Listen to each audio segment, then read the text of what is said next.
Hey, Dip Toe fans, get ready to get your feet wet. Melissa, what's the vibe for tonight's show? Hey, Simon. Well, tonight I'm stoked. We have Nes Force in the house. Nes Force is a co-host on the Chart the Course podcast and blockchain enthusiast. We're going to uncover his crypto roots, dive into why multi-chain ecosystems are the future, and get his expert take on the XPR Network and Metallicus's metal blockchain. Dude, this sounds like a packed full show full of insights and blockchain brilliance. Dipatoers, get your notepad out. Get ready for the show that'll ignite your crypto curiosity. Let's roll, Melissa, and play that funky music.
Oh, welcome to Dipito.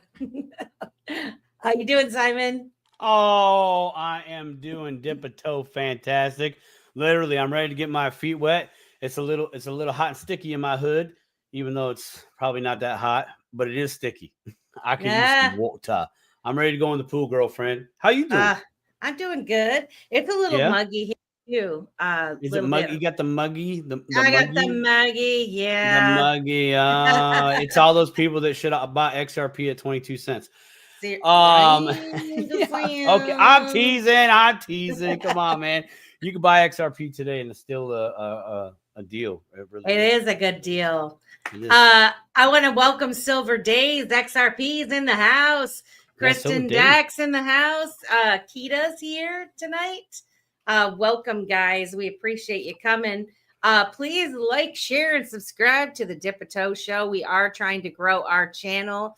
We're trying to get to 1,000 followers or subscribers on YouTube, and that's been challenging. Stone's in the house. Like, share, and subscribe, please. Yeah, it's been a crazy week already, and we're only halfway through. But I'm looking forward to tonight's show.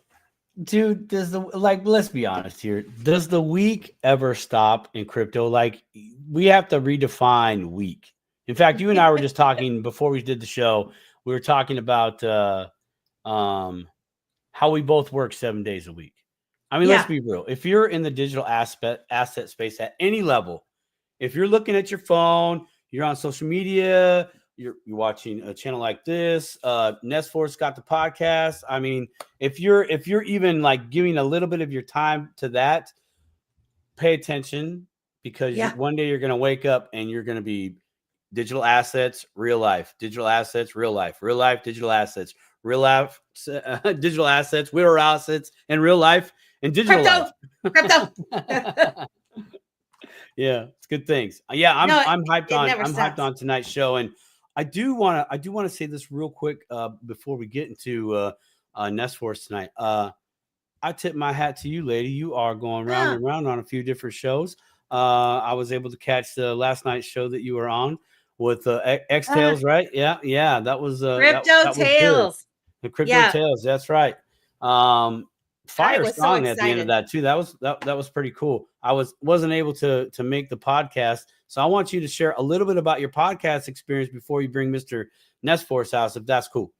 Well, first of all, I will say I was on Nes Force's podcast, Chart the Course, last Saturday, which was the first time that I had been officially interviewed, and that was super cool.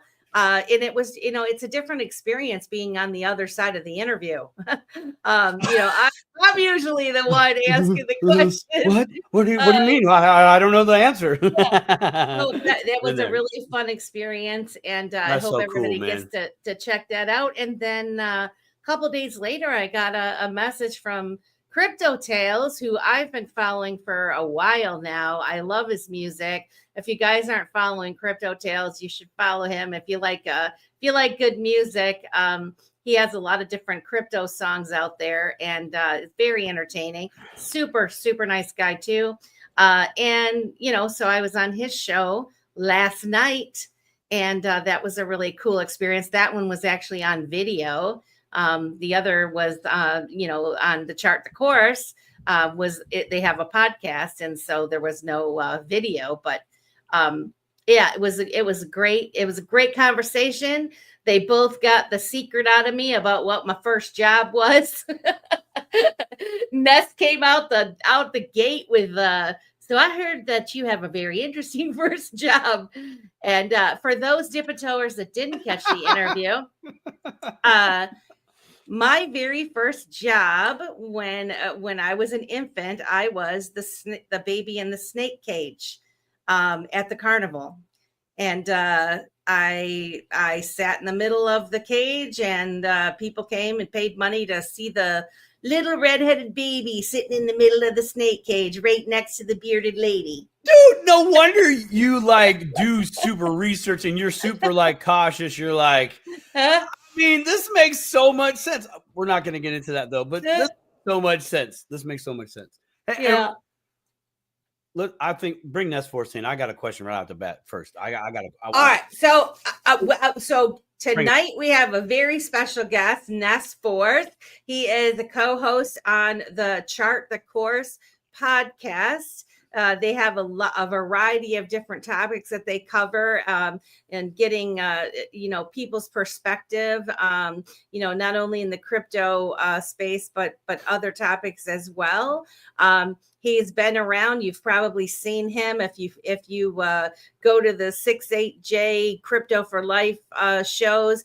He's usually in there. He's a moderator in there.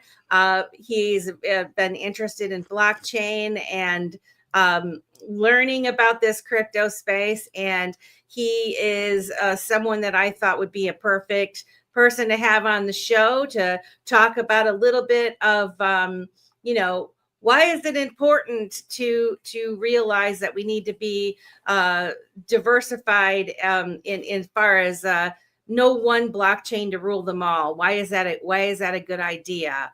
And so I thought he'd be a perfect guest to have on. And without further ado, let's get Nes Force in here. Welcome to dip-a-toe, Nes Force. Hey, what's up, guys? I want to give everybody a digital dap real quick. Boom. Yeah. I love it. I love it, man. Nes Force, welcome to the show. I gotta know what your sauce was in order to find that tidbit of information about our lovely host here, Miss Melissa. So we had a conversation prior where she said she had a really interesting first job, and I was like, well, I'm going to open up with that. And it definitely delivered, in my opinion. That's a good way to open a show. It's interesting, right? Right.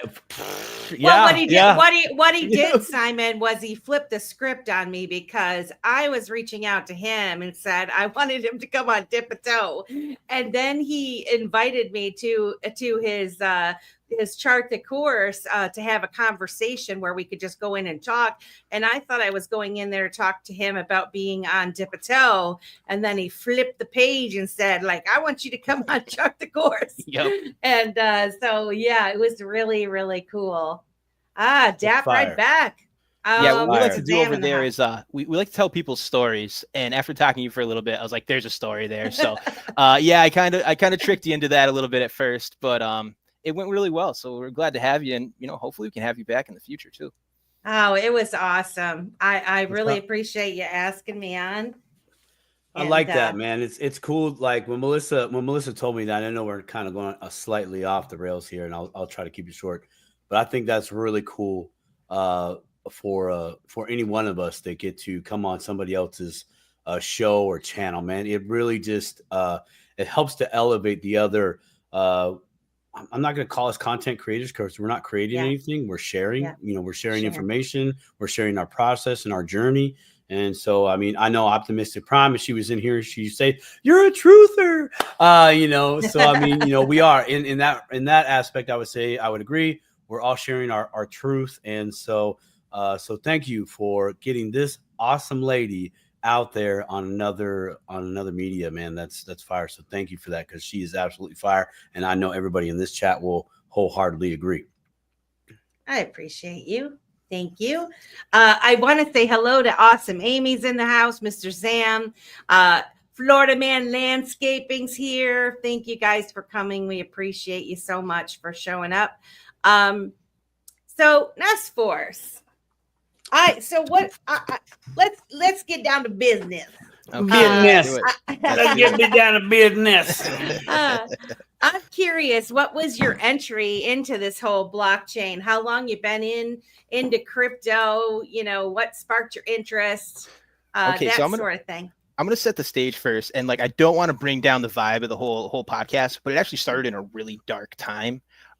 Being the whole COVID lockdown thing. And yeah, I think a lot of people got in then, that late 2020, early 2021 time period, because we had that nice run right there. But yeah, it was a pretty dark time in my life. I was teaching guitar. So obviously it was one-on-one, personal lessons that got destroyed.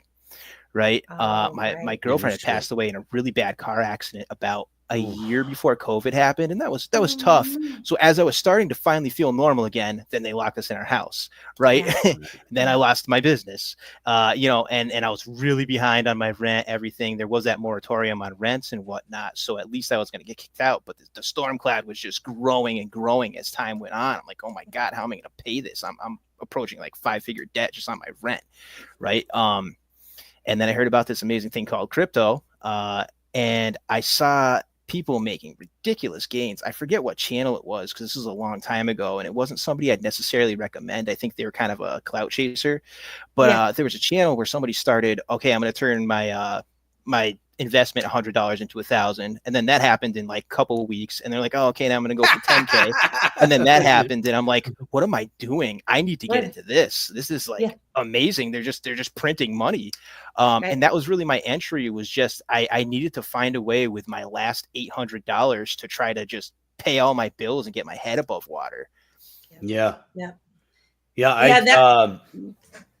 I too have my entry to crypto came from a dark time, dark stories, 100%.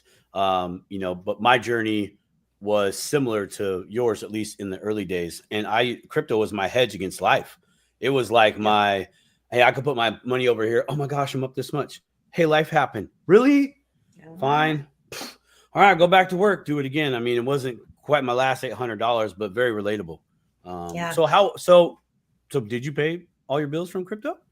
Yes. That story is a little bit longer. Cool. In fact, I was up a significant amount on top of that also. So it was nice. Hell yeah. See, that's what I'm talking about, man.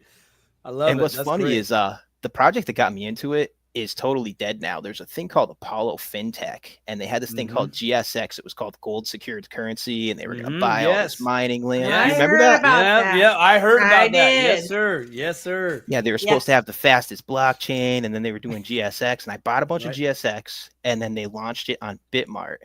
And I kind of started to watch it go down, and I sold at a 20% loss. And then what I was doing is I noticed there was a bot coming in and like sucking up all the buys and the sells on a regular basis. So I would look for a spot within the buy and sell orders that I was like, okay, there's a huge buy order here. I'm gonna undercut them by like the smallest amount possible. Right. And I kept doing that, and I was up.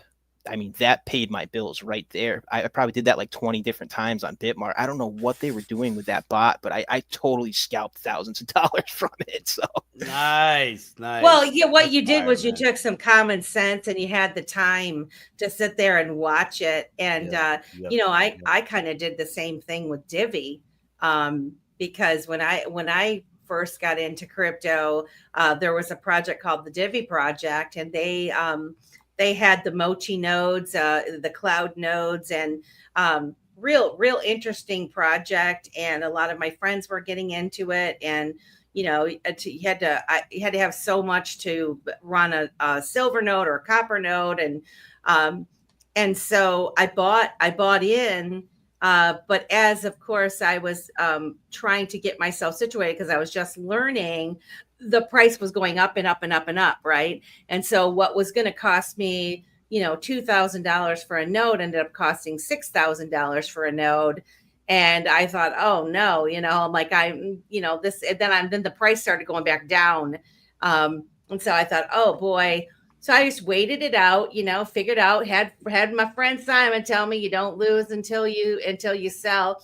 And, right. And then one time I saw the price was going back up, and I made my educated decision that it was time for me to not have a node any longer. And I did the same thing you did, Nes. I looked at those buy and sell orders, and I watched for that opportunity, and I didn't know what the hell I was doing. I just decided to undercut, just like you said, those big buy and sell paywalls and sell walls. Yep. And I put my order in like a couple of different things, my sell orders, different blocks of, amounts. And I went to bed, and I thought there's not a chance in hell that this is going to happen. But if it does, great. And I woke up the next day, and I'm like, shit, I got my money back, and I still had a bunch left over. So I actually technically made a little bit of money. And so I was really proud of myself for that one. Really, really proud. Okay. So I have to ask, your entry to crypto was as a validator, correct? Kind of. My entry really was Bitcoin. Okay. It was gifted Bitcoin. That was my first entry into it. But then I quit. I found Bitcoin Ben. There was a channel called Bitcoin Ben. I found him and went to one of the conferences, and everybody was talking about this Divi project, and they were exploring nodes and wallets where you're just using your name as the handle you could send. And so they were doing some pretty innovative things several years ago. And so, yeah, I guess I could say I was a validator. I mean, I was a node validator for a project right off the bat. So because that's a little bit more of an advanced thing. And it's like, wow, you really dove in on that one. You did not dip a toe that time. I didn't dip a toe that time. I did not. No, she straight up jumped into the snake pit. No questions asked. Let's go. But that is why that we have this show, because and I am somebody that studies and I like to think I have some common sense in that. And so I was able to get myself back out of it, but not everybody is that fortunate. Right. And so that's where, shows like this, I think, are so important for the newbies that are coming in, to have the network of people to ask questions. And, I might have sold it all if Simon hadn't said, Melissa, you don't lose your money until you sell. And so if you can just wait it out, if you don't need the money, don't do it. Don't make crazy decisions. And so, what I was saying on Nes or on Crypto Tales yesterday is, we kind of all stair-stepping each other, right? We're all lifting each other up. Everyone has different entry points, or when they, experience of when they got in the space. And so as a collective, we have a lot of information that we can share and help each other. And so I love seeing this grow. I'm super excited about everything that's happening. I want to know a little bit more about you. So before you got into crypto, you mentioned that you were a musician. Mm-hmm. What other background? So did you have finance or technical background before you got into crypto? What actually made you? Well, you said what kind of made you curious about it is because you out of desperation, really. But what's your background? So I saw the gains, right? That's why most people are here. So my background is primarily in music. I always had a little bit of an entrepreneur to me. I never really worked for other people much. I am doing something different now, but there's a lot of NDAs involved and stuff, so I really don't want to talk about that. It's a tech career. But as far as me being a tech savvy person at the time or into finance, no. Luckily, I did have a friend who had a bachelor's in some sort of finance degree. I want to say business. And we hung out like every day during the pandemic. So we were really good friends. And he gave me a lot of excellent information that I couldn't have got anywhere else. He used to work for Liberty Mutual in DC. Like this was an amazing resource, and he just happened to be a buddy. So that's what got me introduced. Now, as far as the tech side, when I first started in crypto, I had a cracked, like probably $20 phone that barely ran internet that I was stealing from my neighbor. Okay. So like my trades would take forever to go through, I'd have a lot of like just signing into the exchanges. I'd have the, waiting. Everything's just trying to Wheel buffer. of death, man. The wheel of death. You're like, come on, low. I spent half my life watching that buffer. I swear to God, for that time period, but it was worth it because I was trading. Like I said, I was doing a lot of scalping, and then, so really, yeah, that's my background. I was just a musician. I played out in bands all the time, did studio work, and I taught guitar lessons.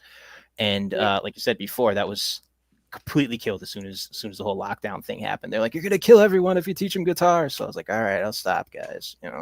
That kind of parallels Brad Kimes' story too. We had Brad Kimes on the show, and same thing. He was a musician and he was doing lessons as well, and it shut his business down. And then he got in doing his channel. So it's pretty similar. There's a lot of stories like that, right?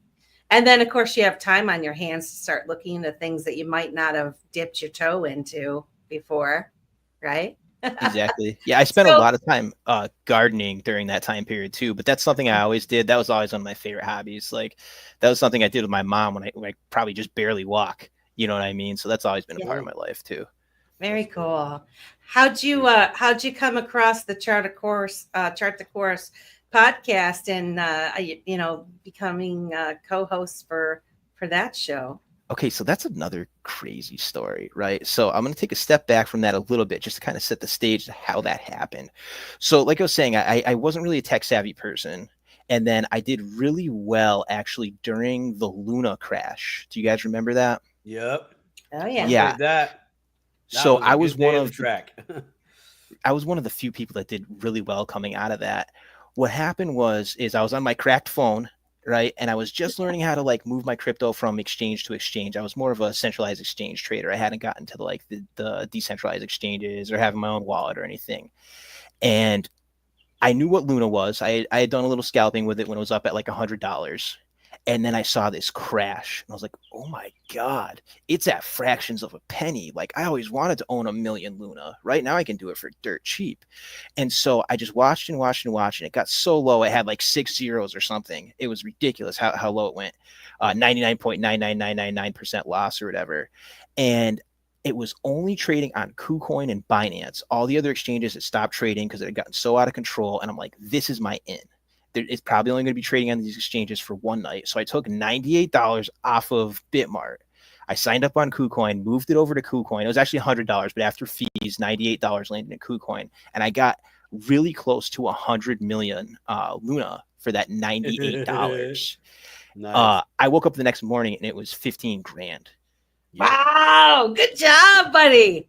Yeah, and I hung on to it till close to the peak. I ended up cashing out right around $60K out of $98. Nice. Now, prior to that, I'd made some good trades, some bad trades. I was still doing okay. And actually, my intention was to buy 800 in Luna. So it would have been like a ridiculous amount of money, but my data on my cell phone ran out, and that was the only way I could move money around, right? So here I am, this guy that did really well from the whole Luna crash, right? And I felt like I owed Luna Classic, which is what was left over of that chain. They had created Luna 2.0 and kind of abandoned Luna Classic, which is what the original Luna chain was renamed, right? So I got really deep into that community, and I got to know everybody, and kind of like I said, I felt like I owed Luna Classic. It had done so much. It pulled me out of that nightmare scenario of being in debt and getting kicked out of my place. And, now I bought a new computer, so I got more into tech. I spent a ton of time on my computer and got more, I guess, I don't know, functional to the point now where I have a tech job. And 2 years passes by. I'm still really active in the community, or maybe a year and a half. And I'd made some friends in a gaming community. They were building a game on top of Luna Classic. And this my buddy of mine, Jason, I won't say anything else, but he was a really good friend. We had talked a lot like you and I have, but imagine if we'd known each other for a year or something, right? Yeah. And he said, I'm going to start a project. Do you want to be on the team? And I was like, I don't know if I'm going to be able to contribute much, but let's do it. This sounds awesome. So I was the analytics guy. He trusted basically my market analytics. I had a little bit of a reputation in the community that we met in for being analytical and kind of noticing, hey, let's ask the project about this. And then it turned out they were like, well, that's a great question. You actually found a little bit of an issue here.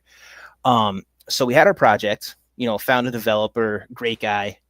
Team was all amazing people, in my opinion. There's 4 of us. Everyone was really honest. And then that turned out to not be true. The project leader disappeared one day, right?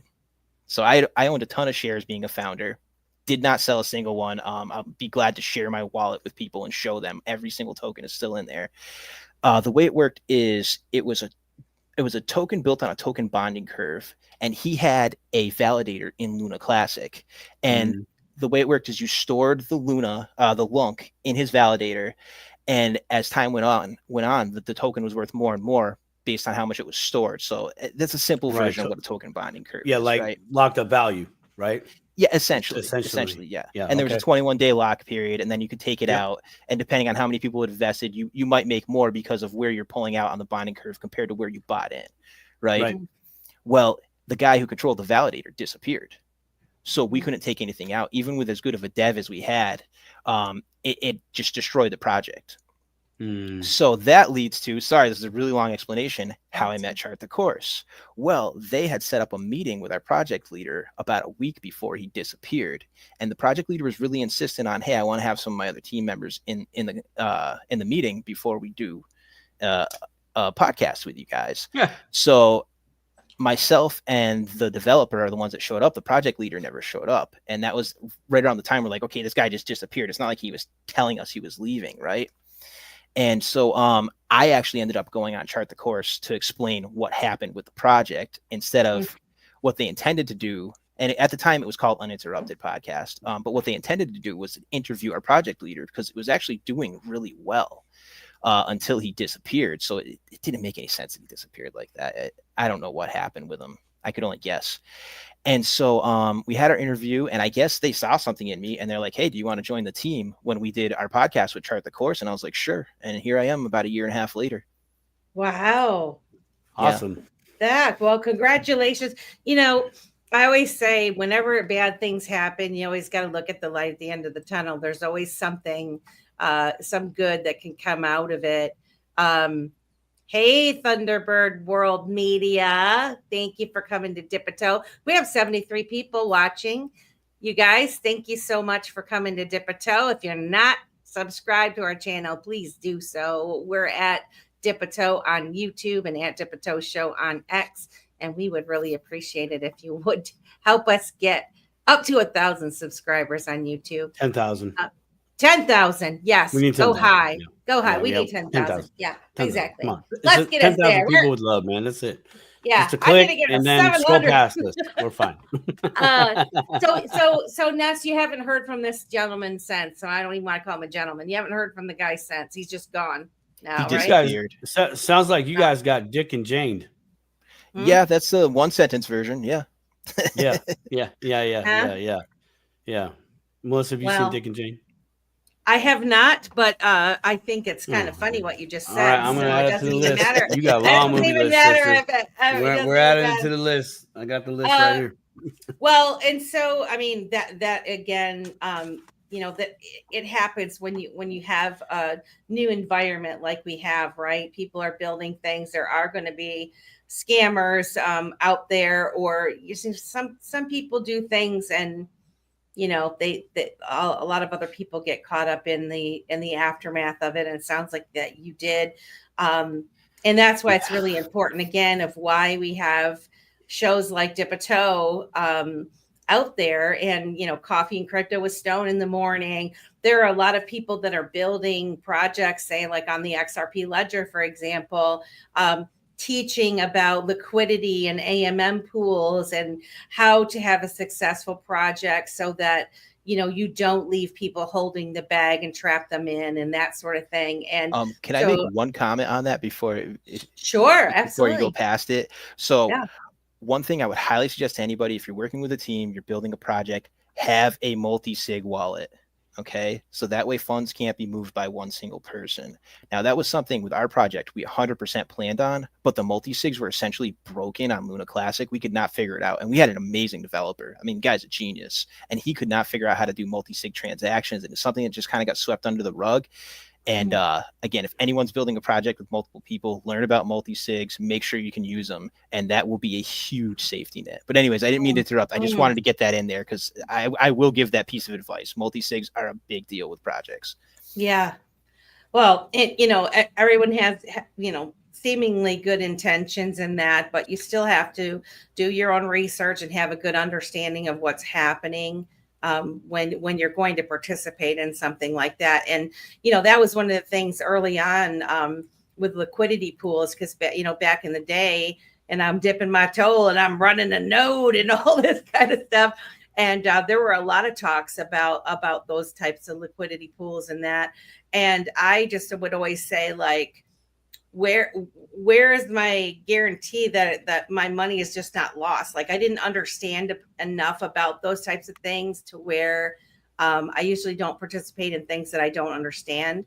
And I do remember Luna and people at the time saying, now's the time to get in, like it was dropping and everything. And I have thought about doing it, but I didn't know enough about it. And I decided to pass on it just because, we always say the fear of missing out type of chatter is never a good reason to buy into crypto of any kind. If you start having that anxiety and people pushing you to get into something, you might want to slow your roll a little bit and, back up. But to be fair, I got lucky with Luna and what happened. I happened to have good timing.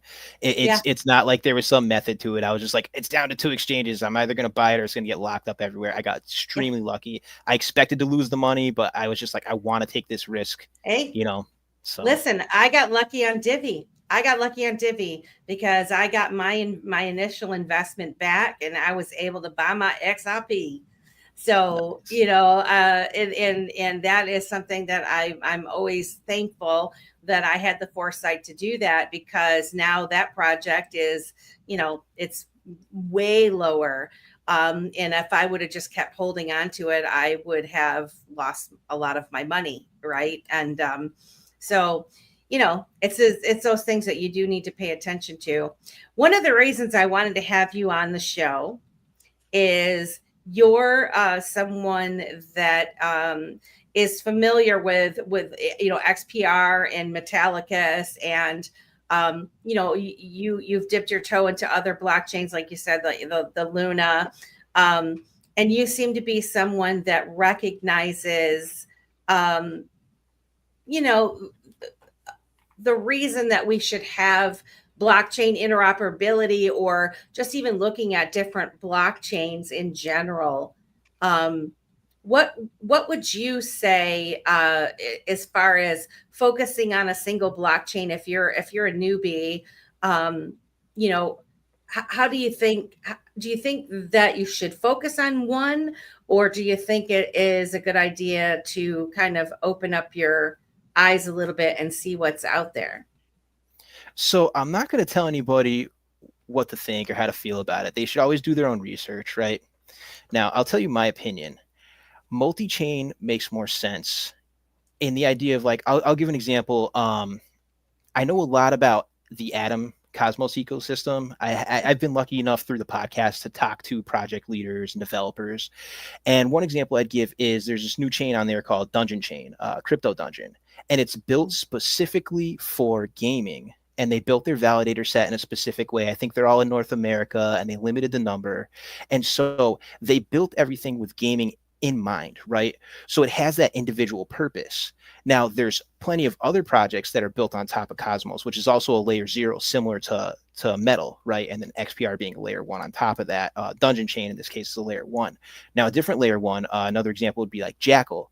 Those guys are really into cloud storage, and they came up with this amazing, unique. I would highly suggest people research Jackal. Like those, I love their product. But they have a background in, it was some sort of, they were doing forensic data harvesting for law firms and for court cases. Okay. And they found an issue with traditional cloud storage that, like for instance, Google Cloud and a lot of the bigger cloud storages happen to have backdoors built in for whatever reason. I don't know the ins and outs of why. Well, when it came to the court litigation, the defending or the prosecutor, depending on who was the opposing side, would say, well, they have a backdoor. How do I know all the information you just retrieved and stored there isn't tampered with, right? So all their work would get thrown out. And then they searched for solutions in other places, and there were some that were close to what they were looking for. And they ended up building Jackal, which is a Web3 cloud storage. So Web3, in a way, chose them, right? And so they solved a problem. So each of these chains are solving very specific issues where I don't think if everything was on Bitcoin or everything was on XRP, they'd necessarily be able to solve all those issues as efficiently and specifically designed for those, for those problems that they're trying to solve or those specific uses. So I really like the idea of different chains that have very specific uses that solve problems that can interoperate with each other. Like I said, those two are both on Cosmos, but they're doing very different things, and they can interact with each other. Like I can swap directly in like Kepler wallet, which is a Cosmos wallet. I can swap directly Dungeon over to Atom or Dungeon over to Jackal, and it's super, super cheap. So there's a lot of advantages there in not being a purist, because we want crypto everywhere, right? Yeah. I don't see it as crypto is competing with each other. I see it as crypto is competing with everything else. I mean, look at how big the stock market compared to Web3. Like, let's go compete with that instead of with each other. Right. And this is the cool thing about what you just said is you just read off a bunch of stuff that I've never heard of, right? And I know that they are creating solutions to real world problems. And so if you lock yourself in a box and you're only seeing here, you're going to miss out on opportunities on some things that you might have been interested in, right? Like you say, when it comes to the storage and all of these things, one chain can't do all of that stuff. I mean, you don't even have the people that can devote the time, and nor do you want one chain to rule everything, because then we're just in the same situation we are now, where we've got a bunch of, big box stores and service providers that have got us kind of tethered into their system. They own all of our data, all of these types of things. And there's so many exciting things happening in the world right now when it comes to Web3. And, that's one of the reasons why you really stood out to me is you're somebody who's dipping your toe around town too, and I really like that.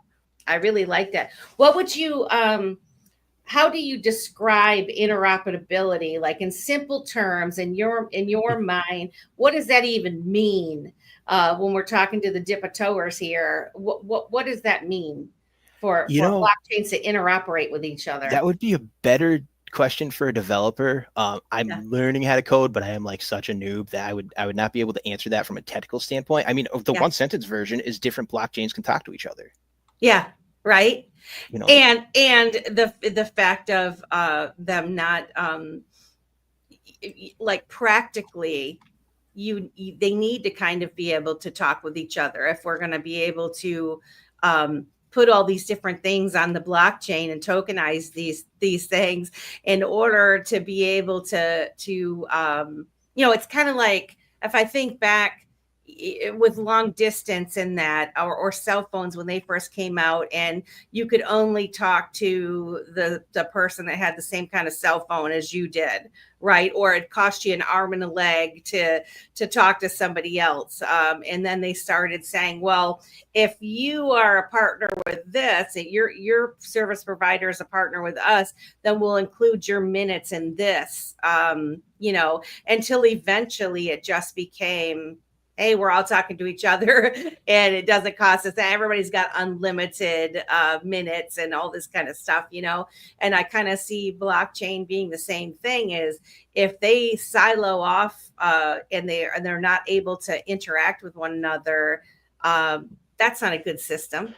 That's it might be successful for a hot second, but it's not going to be life-changing, like it has the capability of becoming world-changing, really. So are you familiar with like so you said about the gaming and the data, or the data storage you were talking about?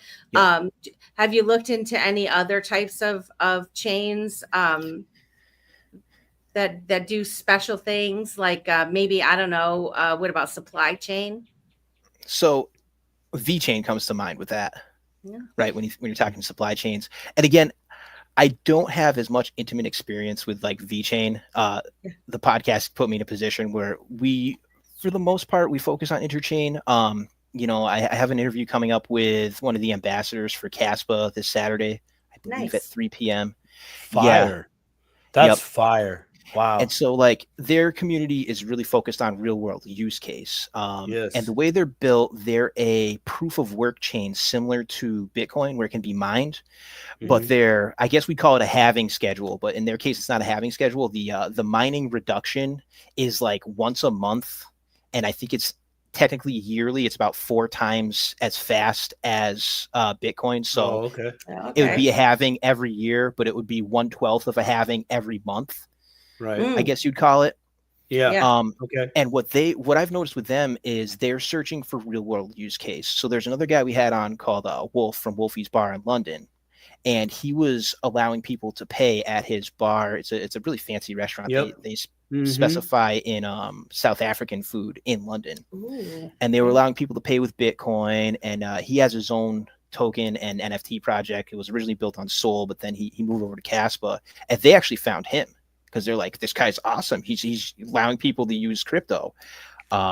Wolf has a background in banking. I think he's still slightly involved. I swear that guy doesn't sleep. And he sees the potential in Web3 and getting away from that banking system. I know, Melissa and I did WorldBeFree. Sorry. That's okay. we met over at Crypto for Life with 6HJ, and he always says it allows us to dream again, right? It allows us to get out of that central banking system. And my buddy Wolf there, I think he sees that potential, and through that, Caspa found him. So it's another example of all these communities coming together and observing each other and being like, I like that guy, I want to work with him. Yeah, that's fantastic. And that's the cool thing about having a podcast is you're coming across these people who can give you a deeper knowledge. And we've had several people on the show that that are building things that solve real world problems, and so very cool. We'll have to make sure that we catch that interview. Yeah, I know it's kind of over the place, but that's been how I've been exposed to other chains, is primarily through the podcast and my own research prior to that, and just getting to talk to developers and project leaders and like what went right, what went wrong. There was a really prominent developer that used to work for Juno. He was basically holding up the entire chain by himself. And we got to interview him and what happened over there. And, it's just, I'm spoiled in that I get to talk directly to the sources. There was a new token pair. I was researching something on CoinGecko the other day, and I saw a new token pair, and it looked like it was similar to something of a project I had interviewed. And so I just messaged the founder, and I was like, "Hey, what the hell is this?" And he was like, "Oh, that's a rug. That's not us." And I was like, "Sweet." So I'm really spoiled in that regard that I do have that like primary resource. Yeah, right. Yeah, it's definitely helpful to know. But see, there's a bigger benefit there to individuals like yourself, Melissa, myself, Stone's in the chat, Mr. Zaman as well, 68J. One of those benefits is when we see something, we have that direct connect where we're like, hey, what's this? Oh, that's rug pull. Cool. I'm gonna go on live. We go live. Hey, everybody, I was doing some research. I saw this. I was like, WTF. I called up the man or woman, depending on who's leading that project, and said, hey, is this you? Oh, no, that's some BS. Copy that. It's confirmed. It's BS. Don't touch it. Thank you. But we have that. We have that ability to come back out and share that information. And I think that's one of the perks, and people I know, they won't say it, but they rely. They are putting a little reliance on anybody within the space with the microphone to, you say, hey, don't, or you say do, they will don't, and they will do. Choose your shepherds wisely in that case. Yeah, 100%. You better be checking me out more often than your crypto, actually, probably. So, but yeah, that's awesome, man. That's fire. Does the so that's what's the other one that's related to that that group? Is it R3? R3 has a they're a company. Oh, R3 Corda. R3 Corda. There's a connection there between them and the chain that you just talked about briefly. R3 Corda is on Caspa. Yes, thank you. It was Caspa. Okay, yeah. There's a connection there, right? Caspa. So there's a connection there where R3 Corda actually is a company that anybody in the chat, correct me if I'm wrong, they manage other blockchains at a very high level. So they oversee. They just, hey, you got your blockchain you're building. We're going to watch and make sure things are happening like you want them to. And if we see something, we'll tell you. Oh, wow. So it almost sounds like, are they an auditing service or more of like just a watchdog? You know what? It's kind of 50-50. They could do some digital auditing. That I don't know. All I do know is they manage other blockchains. So managing, I mean, that's a whole one word, run with the ball. That's a do. So I'd ask the Caspa about that if they still have a connection with R3 Corda and R3 if Corda. if that is exactly what they do. Can you spell that for me real quick? I'm gonna Corda, R3 Corda. I think it's CORDA. Yes. CORDA. Corda. Okay, yeah, they've been in a few other papers that we've received over the. Okay, yeah, it says it is a blockchain. Yeah, but there's a connection with Caspa. I know there's a connection with Caspa. Yeah, I'll try to ask the ambassador about it. So I'm interviewing the UK ambassador. So he may or may not know. If that's a technical thing, I don't know if I'll get a good answer, but I will certainly ask. Yeah, check that out. One of the things that I wanted to talk to you about, because you are one of the only other people that I know that has XPR Network and Metallicus and Meta Blockchain on your radar. Mm-hmm. I guess the first thing I'd like to know is what piqued your interest from the beginning with that. I know there's been a lot of turmoil over even mentioning XPR sometimes in the XRP community and vice versa. Mm-hmm. I mentioned the other day that, I feel like there are folks out there that are intentionally trying to cause discourse with each other, like to, I don't know, maybe just make it so that you don't even want to look into it type of thing. But when I started looking into it, I'm like, this is a very interesting, this guy's been around for a long time. And so I just kind of want to know how you stumbled upon it and what your thoughts are initially regarding that. So actually our podcast is a metal validator. I don't run the Oh. technical side of that. It's just, the way I see it is it's a little way to try to make some passive income. I don't even think Sure. we're turning a profit, but I haven't asked the guy on our team who's in charge of that. Yeah. The person who is the owner of our podcast, Jade, Miss JB, I think you've met her before. Yeah. She is super into metal. I wish we could get her on, an episode. I tried. Because she's certainly more well informed than I am. Yeah. She loves metal. She's the one who's probably the first person that's like, hey, you guys got to check this out. And then like you, I researched it and I'm looking at XPR. I'm like, okay, no transaction fee, no gas fee, ISO 20022 compliant. I believe it's the first FedNow approved crypto. The founder, like you were talking about, Marshall Hayner, he's met with Congress, I believe, multiple times. And I'm like, that all sounds really good. And I just want to make it clear, I'm not trying to say it's superior to XRP. No. Or I like one better than the other. Just for anybody that's listening or watching, I should say, they both are going to do really well, in my opinion. I think they both have their niche in the financial, the ISO 20022 category.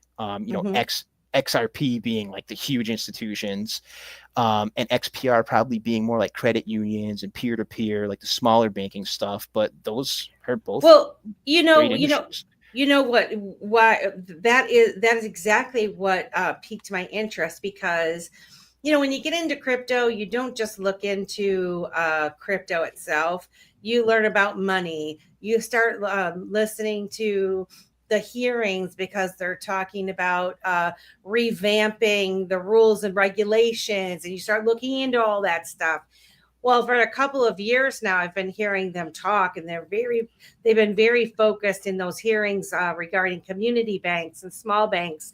And, we've all heard Janet yelling on some of those hearings where she had no problems throwing the community banks under the bus. Sorry, Charlie, you're out, And so now, this administration, this Congress, I should say, not the administration, the Congress, they've really been working to empower those small community banks. And so, which for us as end users, that's what you want. You want a small community bank in your hometown that knows you, where you can go in and, get those loans, buy that car, whatever you need to do. And the bank is invested in your community, right? When you get these big commercial banks they're just all about the money and it's very impersonal and all that, that doesn't service your community. They don't have your community in mind. And so thinking about how important community banks and credit unions are, when I came across the XPR network, and I believe it used to be called Proton, if I recall, yep. When I started seeing that they were actually catering to the credit unions and the small banks, and they were working on onboarding them onto the blockchain, right? Getting them ready. I started putting pieces together from the hearings and the rumblings from the hearings into what they were doing. And I'm like, this is really big. This is not on anybody's radar. No one's really talking about that. And whenever people don't talk, that means something big's really happening, in my opinion. And so, and then when I saw you were saying it, and Uncle Buster, and somebody just said XPR. Oh, Uncle Buster said XPR is no joke. Yeah, I mean, that's where that's what attracted me to you, Nes Force. Just a couple comments in the Crypto for Life chat is really what started it, and then right, I roped you into being on Chart the Course, and now I'm here. So this is awesome. That's the thing is that no one is saying one thing is better than the other. That this is the whole point of well, some people are. But some people do, but I think they're selling themselves short on like all of the opportunities. And when you realize that the world is really big and there's a lot of things happening, there's room for all of us to build something that is going to help push us farther and help us interoperate with each other and make us be able to do business easier. Bring on board, bringing a bank on board is a really challenging thing, I would think, right? I mean, they're responsible for people's window into their money. And so that's not something that should be taken lightly. And so when you have a company like Metallicus and the XPR network working on these things, and you have the founder, Marshall Hayner, who's been in crypto he was hanging out with all the others, from the beginning of time. I mean, all you got to do is start. I just will say, if any of you that are like, "Oh, this is terrible," I'm just going to turn it off because they're talking about XPR. Go research Marshall Hayner, listen to some of his interviews, and tell me this guy's, doesn't know anything. And for all the XRP people, you can trade XRP on XPR. So totally can. Hey, Jay. 6'8", what's up, brother? But yeah, for the few people that I've spoken to in the metal community, and actually we could have gotten Marshall Hayner about a year ago on our podcast. I've been trying. We missed our window of opportunity because we have Jade, Miss JB, and she actually is, so involved that she could have got us the interview, but he's so busy now we can't get him. Yeah. But what I was going to say with the people I have talked to that are, I don't know if they're official parts of the team, but they're like ambassadors or whatever for metal, that layer 0 and the layer 1s and everything that's involved, they're super open to working with other blockchains and other communities. Like they're welcoming people in and like, hey, we want to work with you. Even in some cases, they've talked about welcoming communities that I don't even think they want to get involved in because it's volatile. There's a few volatile communities out there that don't know what direction they want to go, and they're like, let's have the conversation, let's build stuff together. So I look at them as someone who is very open to the cross community, cross collaboration, cross chain, and they see the potential of just everyone working together. And that's another thing that really stuck out to me once I got to learn more about metal is they're like, hey, let's, they just seem like that buddy that comes over that's like, hey, let's go build something today, but it's for Web3. What's really interesting to me, and I've been listening to, I listened to Marshall Hayner. Of course, I listened to all of the XRP developers that are on the XRP ledger.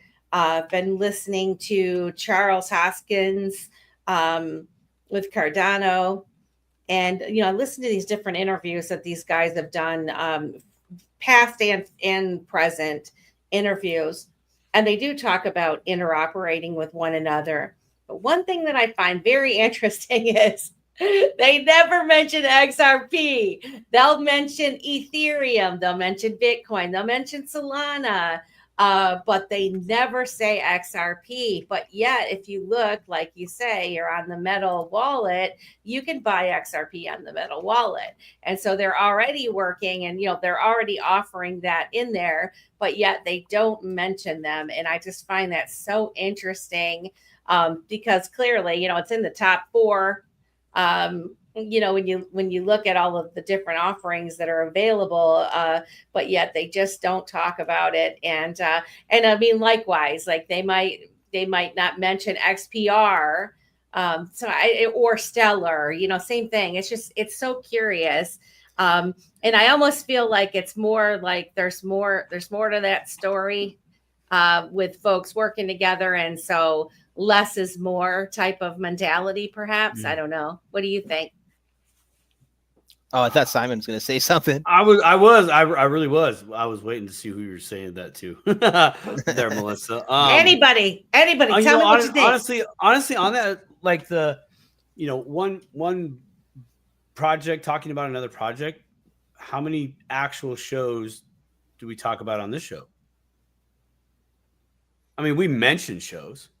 Yeah, we don't talk about them, right? She just mentioned Crypto Tales, Chart the Course. So there's, Well, but we mentioned them. I'm just saying, like, okay, they might say, hey, we talked about it, but was that like out in public or was that behind closed doors? They could still be talking about that project or other projects. It's just behind closed doors, And then, for me on the other side, I know I'm playing a little devil's advocate here. You are. I kind of go, I don't know of any other business that talks about another business. They do, I though. Really, if you listen, I was just saying, if you listen to the interviews, they'll be talking and they'll talk about other chains, but they don't mention XRP. They just don't. They'll say Solana, they'll say Ethereum, they'll say, Bitcoin blockchain. XRP is not a chain itself. That's a token of the XRPL. Well, the XRP ledger, but I guess I'm saying they'll say Bitcoin blockchain or the Solana chain. They don't say XRP ledger, which they could, and they don't. So maybe they don't want to use it. But they are using it, or they are interoperating with it. Well, there's all those NDAs too. Maybe they're legally obligated to stay out of it, because that's what's really interesting about that. They're, like you said, if you rule out stable coins, I think they're number 3 in the world, right? They're just behind Ethereum. Right. Yeah. So they keep teetering back and forth between you would 3 and think 4. Everybody would talk about them if they could, because they're talking about chains that have lower market caps. Right. And, we have the president saying that they really want to focus on American cryptos. Well, what's the largest American crypto? XRP, So it is really interesting that they're not part of the conversation, and there has to be a logical explanation for that, but nobody knows what it is. All we're going to do is guess, right? Yeah. We're speculating here, Simon. Yes. I know. I guess for me personally, like in my journey, I've got lost in that sauce and I've made mistakes. You know what I mean? Yeah. Like I've got lost in that and other people in the industry's conversations about their perspective, and I've learned there for me, it's like, hey, you're right. They're not talking about, hey, these guys aren't talking about XRP. Does it really matter to you? Like, is it really going to be changing to your perspective investment of what you see? Because if you see value, stand your ground. Don't let others saying stuff or not saying stuff change your mind. You see the value, stay with the value. Because from my perspective, in my limited view into big business types of individuals, 0 Fs is usually what they have. They see something, they go for it. They're all in.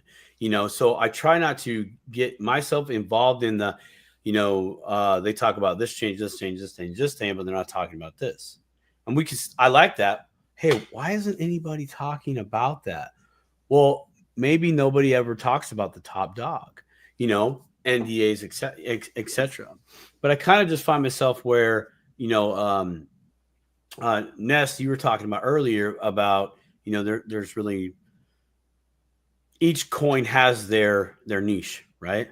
I'm very much all about that, right? There's multiple tools at the tool store. Each one of them has a function, but interoperability, you could swap out batteries on some of those things. You could swatch out bits. You could take parts from one drill motor and stick it into another. That's interoperability in the physical world, or maybe just a quick explanation. They do have to work together. At some point they have to talk.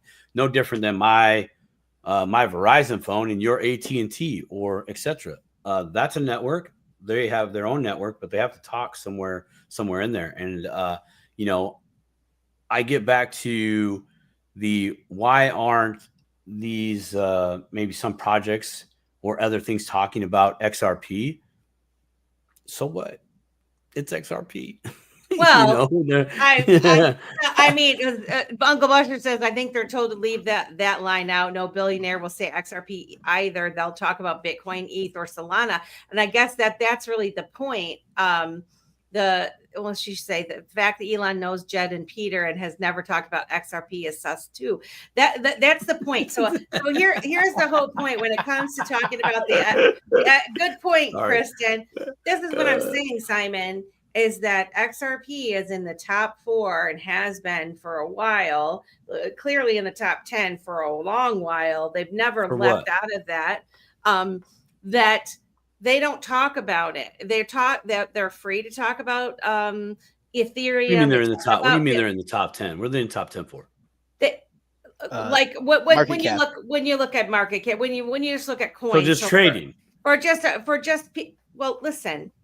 when someone's coming into crypto and they don't know, and they look at the different coins that are available, and you go to Coin Market Cap, or, you know, I do Crypto Bubbles or whatever, you're looking at the different coins that are there. Okay. XRP and I'm trying is to there. identify, And I'm trying to XRP is identify there. a snake in the grass. I'm trying to identify a snake in the grass. Oh, what do you mean? Okay, so when I ask you, they're in the top 10, you said yes. And I said, for what? Yeah. And you said volume. Okay, so that's Well, volume. That's from a trader's perspective. When that would a lot of be top 10 market cap rather than volume. Well, okay, right. I'm sorry. Yeah. Good correction. Yes. Well, yes. okay, but hold on a second. How do you even besides looking at that as a person who knows Dick? Sorry. Yeah. Who knows nothing? Doesn't know Tom from Dick. Who doesn't know Tom from Dick? And Harry's over there. If you don't know anything about crypto, right, and you go to Coin Market Cap and you see the list of things, you might not even know that has to do anything to do with market cap. But what you see is, right, a lot of people don't, but they see the visual of the tokens that are popular or whatever. Okay. And it's been there, a visual for years there. Yet they do not talk about it. Okay. Why don't they talk about it? They talk about all the other ones. But they don't talk about XRP. Lately, they've been talking about XRP, but most of the time that they talked about it, had to do with the lawsuit and all the SEC. negative connotations that come around, right? So what was happening before the lawsuit? What was happening? What was happening before the lawsuit? Why the lawsuit? Yeah. Why the lawsuit? Okay. That's a question that, I mean, we could say we have answers, pretty solid ones. Fusion Productions, rock on with your bad self, by the way. Thanks for bringing some things to light. But my point is this is, with that, okay, you have a list that's based on market cap. Debitors, pay attention. That's really not a good reputable source for why is this coin important? What makes this good? It is, however, says, wow, that's a lot of money over there. Okay, so if I get in, I can probably sell this thing if I want to get the heck out. That's fire. But that's a snake in the grass. And that's what I was just trying to identify on that. Hey, we're in the top 10 of market cap. Nothing else. Get back to the why don't they talk about this? Where the heck were they talking about it before? Why was nobody talking about before said lawsuit? So the only instance I can think of is 6-8 has played it's a little video clip from the Ellen show, and it was Ashton Kutcher gave Ellen like a couple $1 million worth of XRP. I do believe that was from a time period before the SEC case. But that's the only instance I can think of where it was like a popular, media source. They were talking about XRP, and it was prior to the whole SEC issue. And you can find those old interviews. So if you were a follower of Yahoo News, which I also find very interesting, if you were a follower of Yahoo News, there were stories of XRP, and there you could find a whole bunch of old stories, right? So if you were somebody that was giving that type of news attention, you might have passed by it. You might have seen it. The average person wouldn't have seen anything like that. You start seeking out interviews, they're out there. They were giving them. They just weren't put in front of people. Like widely. And you're right. Disruptor is right, because who owns the media? Who owns the news? Right. Right. So now let's go a step further in this, because this is great for debitors, and this is really getting into my realm, which is strategy, bigger picture, etc. As far as business goes, because in my view now everything is business. Everything has to do with business. So who has Solana partnered with? I don't know who. Anybody? I mean, I don't. who backs them now? I thought Microsoft was one of their backers. I could be wrong on that. I'm trying to remember who else.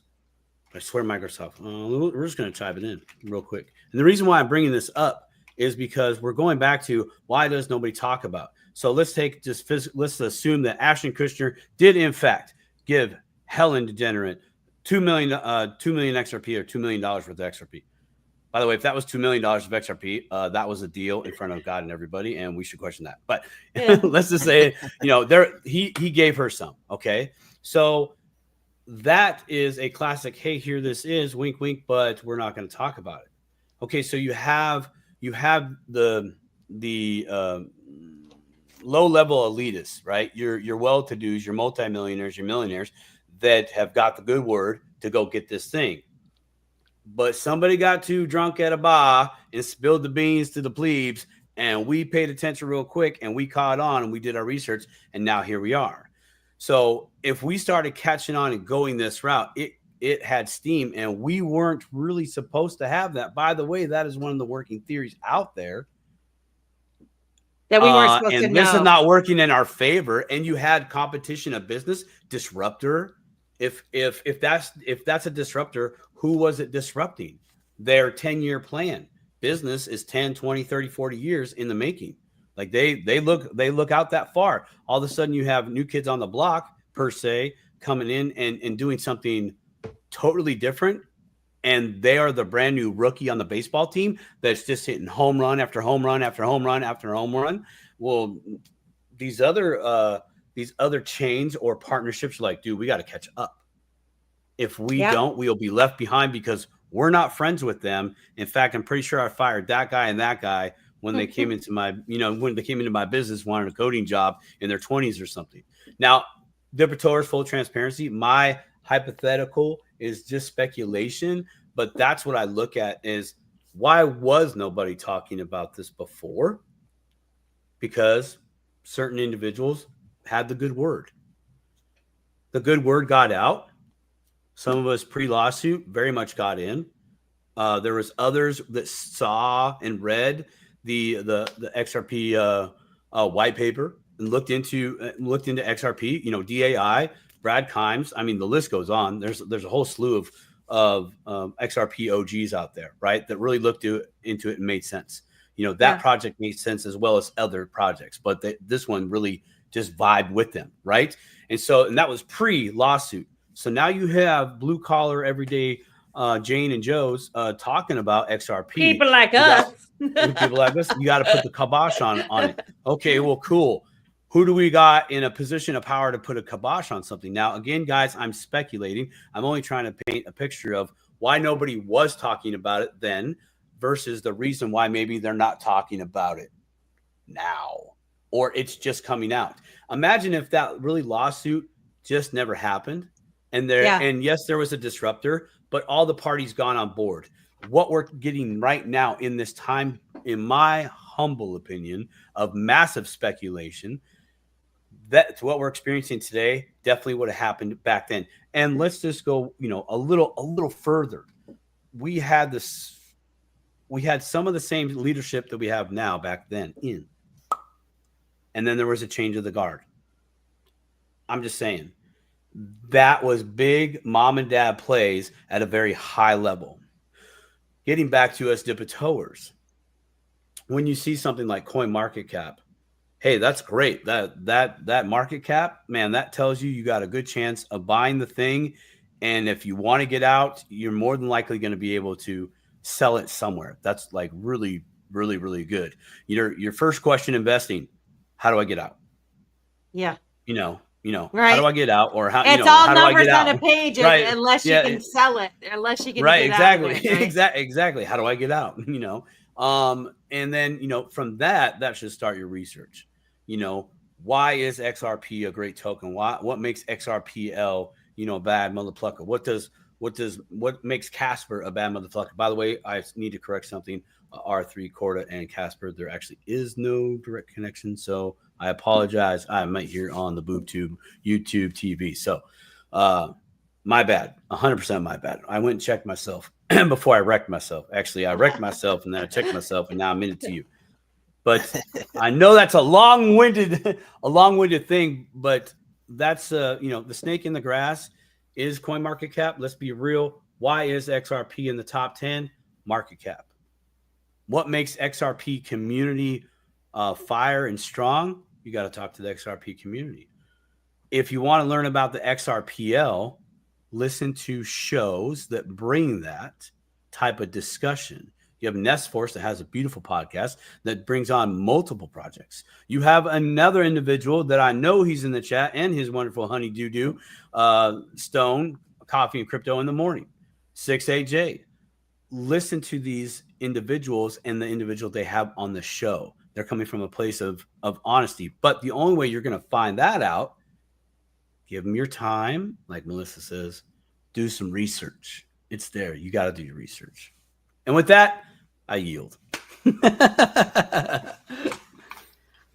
I would just say that some of these projects that are pretty big, they don't really talk about very much. And so wherever we, what is the one guy where he goes on TV, the reverse Kramer, we've all, those of us in crypto know that when Jim Cramer goes on and predicts or tells you something, it's the opposite's going to happen, like almost every single time. And, so when I think about people that are building like Metallicus and XPR, you don't hear anything about them either. Like they're like completely off the radar. They're small community. Yeah. I mean, even people that are into crypto don't know about them. And True. It's a pretty big deal, don't you think, Nes Force? Yeah, I would agree. The more I learn, the more I'm like, wow, this is awesome. To put it very simply. And I'm a crypto person, and the only reason I really found out about it was because of Miss JB being involved with her podcast. And she's like, how do you not know about metal? Like, what's wrong with you? And I'm like, I'm sorry, like I'll research it, Yeah. But there's amazing projects all over the place. There's probably 10 more projects that are out there that none of us know about that may be just as amazing. Like I said, I mentioned Jackal, that like they're really low cap and they've solved this problem that probably every lawyer in the world could benefit from. And, that not a lot of people know about it. So that's probably a common theme in crypto is there's these people that are so far ahead of even, I guess, us crypto people in what they're building. There's gems all over the place. I can pretty much guarantee that. Mm-hmm. Mm-hmm. That's a valid actually point there too on the Melissa, you actually made the point, and Nes Force, you backed it up there, was us not knowing about these projects, right? Jackal, great example. Low cap, solved problems. But yet that's the first time I heard about it was today. Wrote it down, definitely be looking into it. But usually if we're not hearing something about a project, it means they're building. Quincy Jones himself has said that. When I go dark, it's because I'm building, right? Mm-hmm. So that's a good thing, but it does definitely make it hard initially for us to find that project, right? You Nes Force, you had your some of the part of the project, Jade, right? That was her name, Jade? Yeah. Miss JB. Yeah. Miss JB. Okay, good. Sorry, the Bluetooth's not good. It's actually both, but I think her more common username is Miss JB, and she's well known in the metal community. And somehow she knows everybody. Every time we bring somebody into the server, she's like, "Oh, I've spoken with you on Twitter." I'm like, "How do you know them?" That's what happened with you, right? WorldBeFree. Yeah, she's part of our ladies crypto chat that Kristen created. So I met her through there. So that's how I knew her. It's a valid point, though. It's like those awesome projects like that we're not going to know about it almost till it's too late. Back in the .com era, Amazon was not on the radar. Amazon wasn't even a flicker on the radar back in the .com boom. No way. Jackal could be an Amazon before you know it, just because of what they've done. Those remain to be seen. And like you said, we're into crypto. We don't know all the projects. We're not doing that. We're doing just good enough to keep up with the projects that we are invested in at some level. Yeah. Well, I'm looking all over the place, and I'm finding all kinds of things, just like, Nes Force just said with the jackal. I didn't know anything about that one. I came across like a one link project, somebody on X, they're building. I mean, the cloud storage, username, like the Web3 addresses, and all of these things. They're pretty darn cool, the things that are being built. And for the most part, I think whoever's building, you better be building it with the intent of having it being able to be interoperable with other things. And then what do you know about, like, so you have they call it like the over ledger and the interledger, as far as the interoperability. Isn't Quant considered the over ledger? Do you guys know? I don't know anything about these things. No, that's not. No, I would not be the right person to ask about that. It'd probably be a developer question as far as interoperability and like how that works exactly. I'm not familiar with that exactly with Quant. You just hear all these people talking about the different things, and it's like, one thing I do know is that there's a lot of things being built, and if you're only giving your attention to one blockchain or ledger or project, that might be fine for some people to do that. But I think diversifying, if you are considering investing, and I don't even like to use the word investing, if you're wanting to support people that are building the future, it's probably good to kind of support many instead of just one, if you're able to anyway. And if you're only focusing on one thing, and you are closed-minded to, if you hear anything good about something else, that it makes you angry and you start fighting with the people, there might be an issue there, right? And that is what I noticed about the whole XPR XRP deal. And so, I wanted to talk about it a little bit, the XPR network and the metal blockchain, because I personally, from what I'm researching and looking into, I think it has value. I think there is definitely a there. And, I would feel bad if I came across something that, I thought had value and I didn't at least mention it, because I know people know about this too. This is another thing. Like, I know all these, quote unquote influencer people that are out there. I'm sure they're aware of it. They know that it exists, but they don't talk about it. But yet, you'll get the wink, wink. That, that's a good one. Well, why aren't you telling anybody about it? Is what I wonder.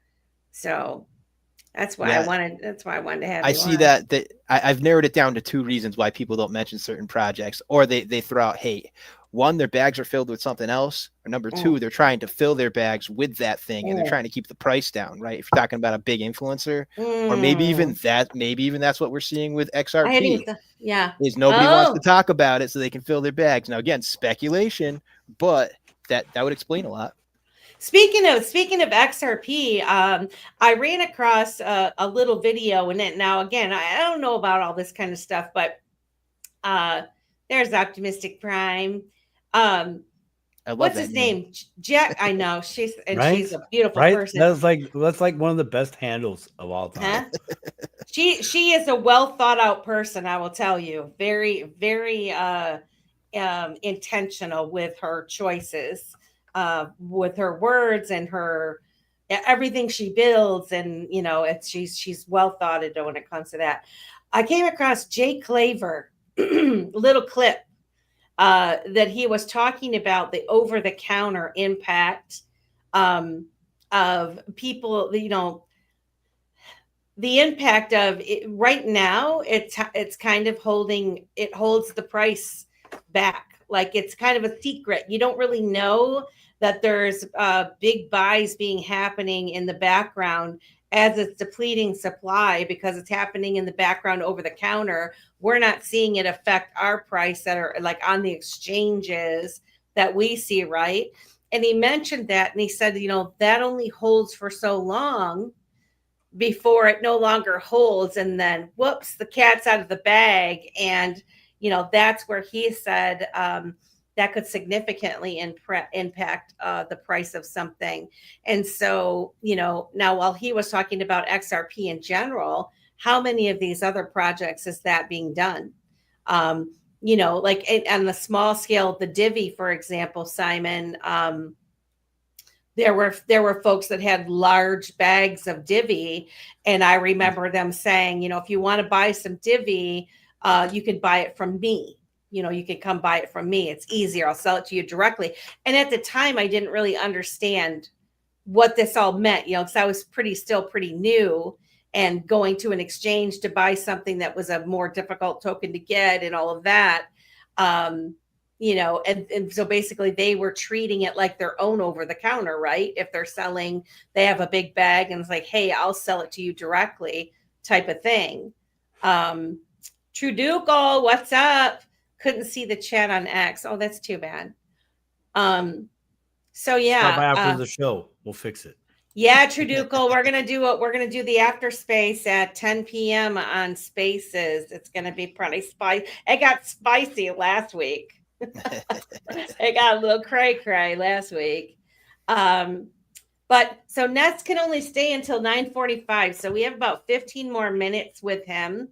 I guess I wanted to first of all, do you have any more that you want to say as in terms of your opinions and views on the XRP XPR? That's the other thing. It's really difficult. XPR network, because I'll be looking at it and I will see XRP, right? But it's XPR or Metallicus or the wallets. Anything you'd like to share? So I guess I'll just do a recap and kind of elaborate. So one thing that's, I don't know if it's 100% unique to it, but I don't see it much, is usernames attached to your wallet. Yeah. So like when people are sending me tokens, it says Nes Force right next to it. You know who you're sending your tokens to. Another thing that stands, so it's like an on-chain identity, essentially. I have done the sign up process on that. It was a little bit of a headache, but I think it's because I'm in the US. I ended up having to contact, their help center or whatever you want to call it. And they were great. And then I still haven't gotten approved with my bank card to buy directly with no fees. So I think it's because I'm in Massachusetts. I hate you, Elizabeth Warren. I hate you. I second. Yeah, there's no. I second. I got you, bro. I second that. 100%. And I guess XPR considers itself more of a decentralized operating system than a blockchain. Now, I don't know how much of that is just a marketing jargon or actually how it functions. Again, I'm not a developer. A developer could certainly elaborate upon that more and explain the ins and outs. Some other features that they have a built-in multi-sig wallet, which I, stressed the importance of that to you earlier. If you're building a project, use a multi-sig, please. It'll save you from potentially like destroying your entire project. So they do a lot that, again, solve problems. I love projects that solve problems. In fact, I even caught a tweet, I think it was from Marshall. They were talking about solving the issue of when somebody has crypto and they pass away, and setting up basically I don't know what they would call it, but protocol for when that happens and how to make sure your loved ones receive what you had and it doesn't get lost in, I'm sure there's tons of Bitcoin that got lost like that, right? So those are the things that stand out to me about XPR, is they're thinking ahead and they're solving problems that other blockchains maybe haven't yet. And they have their own little niche, like we talked about before, with the whole credit union thing, peer-to-peer.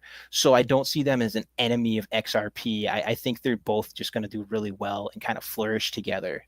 Now, one other thing I want to talk about is how the heck did they achieve no gas fees, right? Because that's really interesting. Yeah. And I guess what happens is it runs on a resource allocation model, okay, instead of charging gas fees. So all the users are free, but when you create like a DApp or like say you have an NFT project, you actually purchase the number of transactions that you're expected to have on a monthly basis. And like, so if you're a small project, they're asking 100 XPR per month, which is like 38 cents. So that's actually how they get around the gas fees. Is it's not on the end user, it's actually on the project. The project pays built for within. it. So someone does pay for it, but so far it's really cheap because the price hasn't really gone too crazy. I think they're still under 100 mil cap, and for what they are, I think that's still really, really low. So that addresses a couple of things that are really unique about them. Let me think what else. Oh, the other thing too is swapping out certain assets for their version of the assets. Like, so for instance, if you brought in Bitcoin onto XPR network, you trade 1 Bitcoin and you get X BTC, and you get the benefit of being able to trade that around without all the Bitcoin fees, if I'm not mistaken. Again, not an expert here. So there's a lot of potential there, and there's a lot of really, really cool projects built on top of it. For instance, there's a thing called Snipverse, I believe, and it's like a social media thing where you get paid out in their token for your number of interactions, etc. I don't know the ins and outs. I tried to sign up. I think they're still building. A lot of this stuff is like still in the works. I don't know how functional a lot of it is when I interact with it. Another one, Loan Protocol, to the best of my knowledge, that does work well, and that allows you to lend and borrow and earn APY with various tokens. So I don't know, those are just a few of the things that stuck out to me in my research. And again, I would consider myself an XPR noob still. I wish I could just like phone in Jade and be like, hey, right, help us, tell us something. Yeah. And it looks like it's a really user-friendly environment for like trying to create new dApps, etc. I did look at their GitHub, which is essentially like some of the stuff that developers have built for them, and I still find all that really confusing. So I can't verify how user-friendly it is, but they claim to be, so we'll just take their word on it, right? The other thing I looked up too, just for some more information on them, is I look up their validator set. They have 36 validators, which is kind of a small validator set actually, and they call themselves block producers, which is interesting. So that must be tied into where we're an operating system rather than a traditional Web3. Oh, go ahead, Simon. Yeah, no, that's I've seen that before, articulated slightly differently, but I think to the same ends, a block producer. I've seen that on other projects in my journey, at least in the past 4 years. I've seen that kind of come out like on 2 other projects. I'm like, hey, there that is, mental note. But yeah, that's really interesting. That's an interesting way of achieving the same ends, so to speak, right? Different way of throwing the ball, if you will, but still trying to use the same components, but still trying to maybe apply them in a different way that makes it more efficient. Maybe that's a way for less gas fees if they have a producer versus a traditional miner, right? You know what I mean? That kind of makes sense in that. Yeah, really interesting stuff though. I love getting into the weeds on that stuff. I like to poke around on the dev's head to see how it works. When we have Quincy Jones on here, when he talks so fast, I love it. I keep up. I don't understand all the vocabulary, but in my mind, I got the full blueprint. I just don't know what each word might mean in his world, right? But yeah, block producer is something I've seen a couple times too. Yeah, I wonder how different that is from like proof of stake, proof of work. I want to think they're more of a proof of stake chain, but maybe that whole block producer thing, it's like it's got, there's something different about it that I probably am not the right person to explain to you. Yeah. It's funny that you bring up devs and how they speak. They are definitely a different breed when you interview them, aren't they? Love it, dude. Yeah, dude, live long and prosper. I love it. I love them. And the thing is, the devs that we've had come on, they've been so kind and generous with their time, and they answer what I call the Melissa questions. They're actually quite good at addressing my questions that I have, and so I enjoy talking with them a lot. I'm like not even gonna try to act like I know what I'm talking about when it comes to that stuff, but one day I will.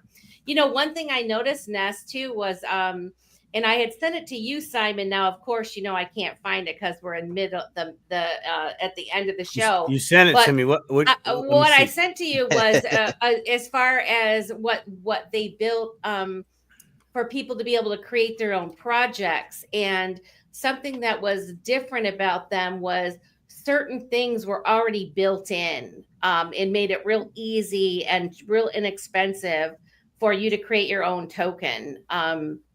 And I remember I sent it to you and I said, you need to look into XPR.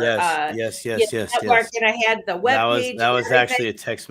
That was actually a text message. It was a text. So, but what I'll do is I'm gonna look up and see like where what my book marks are and find out. And then maybe I'll put it in the show notes or something in case people are interested. But I would just say, look into other projects besides the one that's your favorite. If you're a Bitcoin person,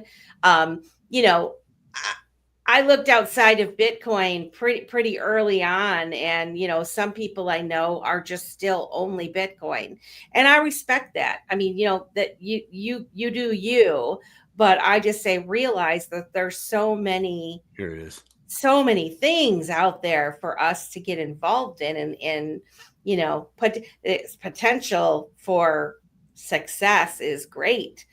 What do you think, Nes? If somebody's a maxi, fine. Like, great. There's nothing wrong with that. And maybe exploring those new projects will just reinforce why you're a maxi, exactly. But learning more is never going to hurt you. Mm-hmm. It is the really, really simple version. Like, yeah, if you think Bitcoin's the future and you research other stuff and you say, well, this is stupid and I'm going to keep buying Bitcoin. Good for you. Like, Well, and it's just like even somebody mentioned, didn't Stellar already have the names? Before. I think a few projects have. Well, but that's what I was going to say. Divi, that was the thing. The Divi wallet, that's what made it unique. And this was several years ago with creating the wallet where you could send somebody whatever. So there's lots of people working on similar things, right? And then a lot of this stuff is being open source, and because that's like, I guess, the best way.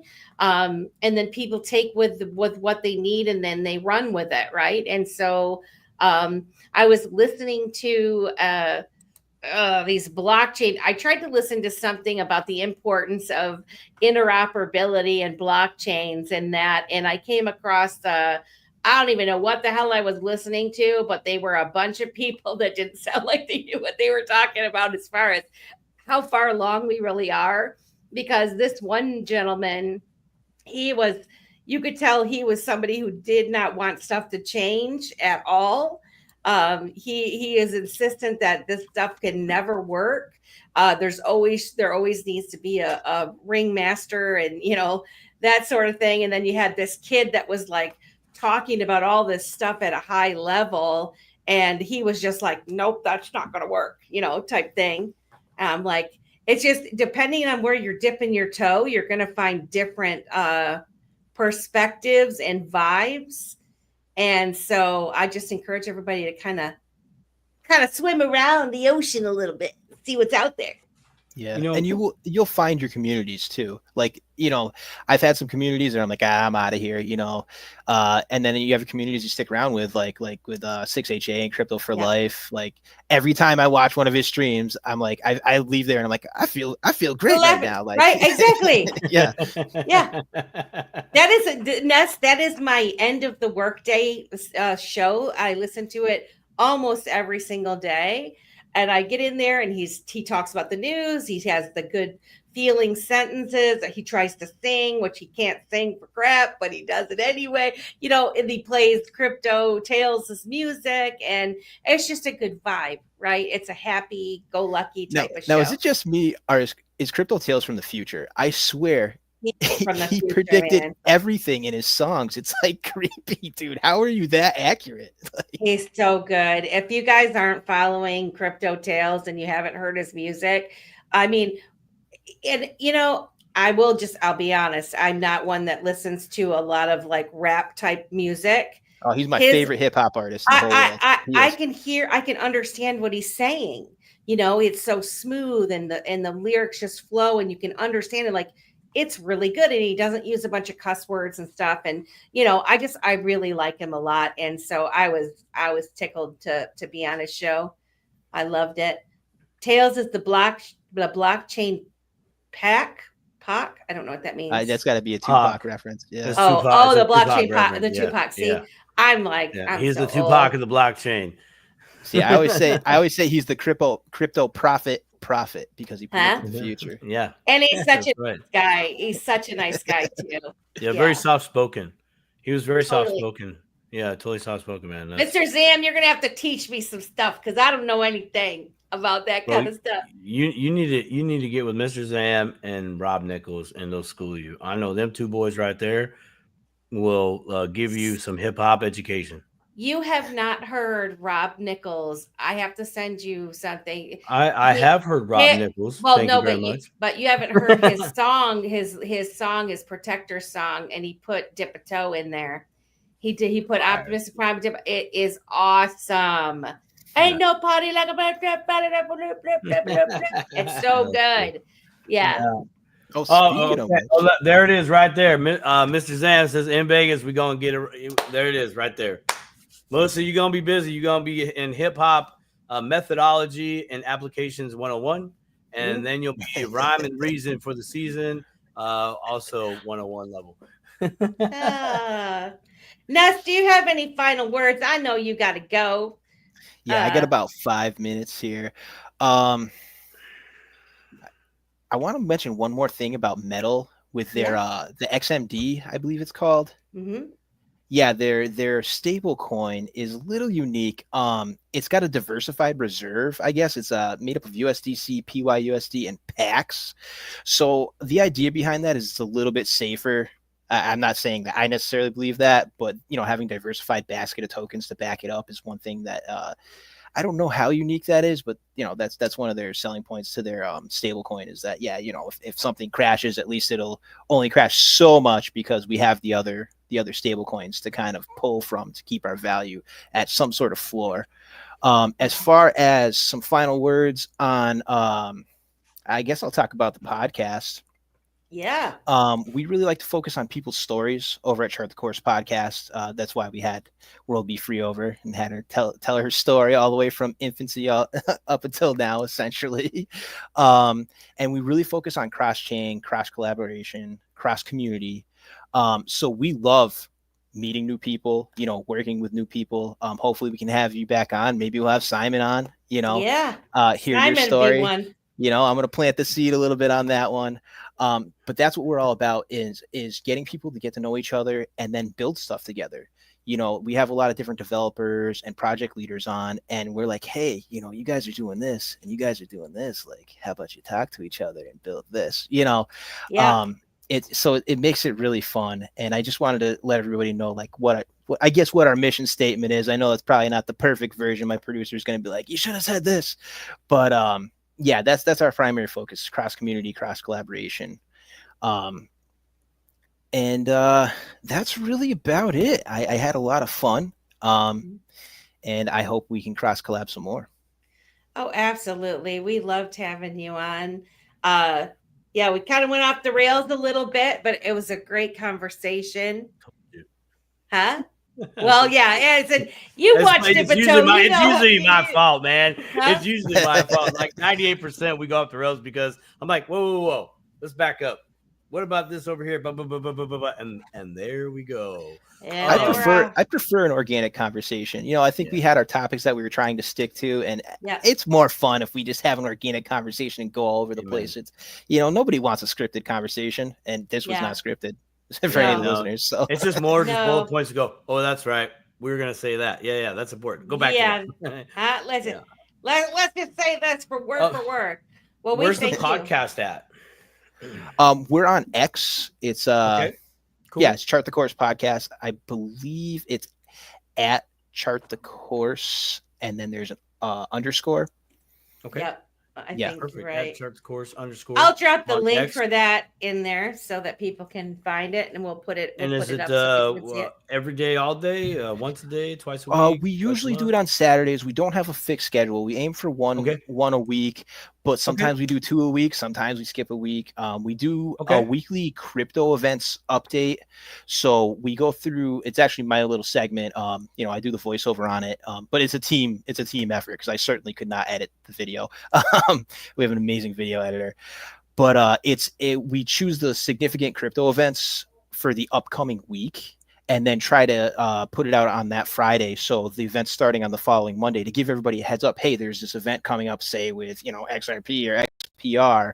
And that'll give you a chance to kind of anticipate without having to go through the crypto calendar websites. But crypto events can certainly swing price. So the whole idea behind that was to just try to give everybody an advantage for listening, and not have to, look at the normal crypto calendar website, because it's really nerdy. It's just like going through. And as far as I understand, no one else does that.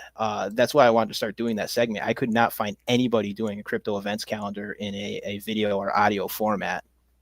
Oh, wow. So, nice. Yeah, that's one thing that we do. We're trying to stick to a weekly basis.